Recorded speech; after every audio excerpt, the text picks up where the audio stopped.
کہ قرآن کریم کا آغاز سورۃ الفاتحہ سے ہوتا ہے، تو قرآن کریم کی تفسیر سورۃ الفاتحہ کی تفسیر سے ہی شروع ہوگی۔ ہمیشہ یہ ہوتا آیا ہے، مفسرین کی یہ عادت رہی ہے کہ جب بھی کسی سورت کی تفسیر کرتے ہیں تو سب سے پہلے اس کی فضیلت و اہمیت بیان کرتے ہیں، اس کا تعارف کرواتے ہیں۔ تو یہ جو سورۃ الفاتحہ ہے، اس کے تعارف کے حوالے سے سب سے پہلے اس کے نام پر بات ہو جائے کہ اس کا نام کیا ہے۔ اس کے بہت سارے نام ہیں، اور یہ یاد رکھیں کہ کسی چیز کے ناموں کا زیادہ ہونا یہ اس کی فضیلت و اہمیت پر بھی دلیل ہوتا ہے کہ ایک چیز کے بہت سارے نام ہیں، کیونکہ نام کئی وجہ سے دیے جاتے ہیں۔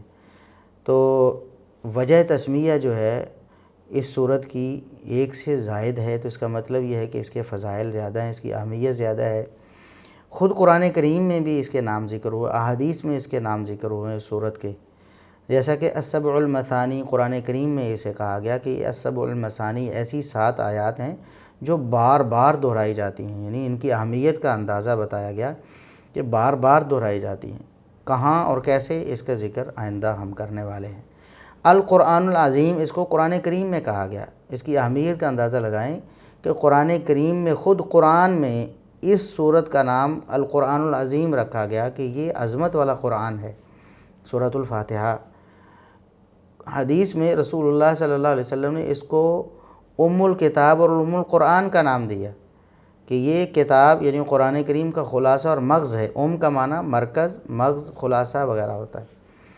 تو نبی کریم صلی اللہ علیہ وسلم نے بھی اس کی فضیلت اور اہمیت بتائی کہ قرآن کریم کا خلاصہ اور مغز ہے سورۃ الفاتحہ۔ ہم اسی لیے اس کو کہتے ہیں کہ یہ قرآن کا آغاز کرنے والی، قرآن کریم کا آغاز اس سورت سے ہوتا ہے۔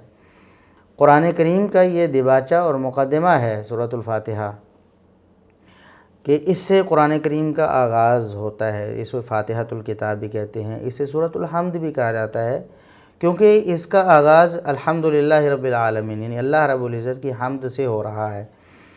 تو سورۃ الحمد بھی اسے کہتے ہیں کہ یہ ایسی سورت جو اللہ کی حمد پر مبنی ہے۔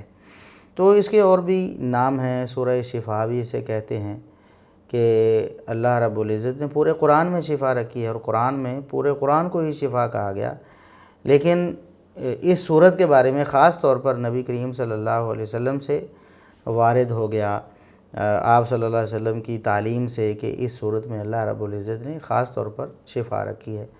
تو اس کے اور بھی کئی نام ہیں۔ بہرحال یہ بہت زیادہ اس کے جو نام ہیں اور ان ناموں کی جو پیچھے وجہ ہے اور حکمت ہے، اس سے اس سورت کی اہمیت اور فضیلت کا پتہ چلتا ہے، اور اس کا ہمیں تعارف حاصل ہوتا ہے۔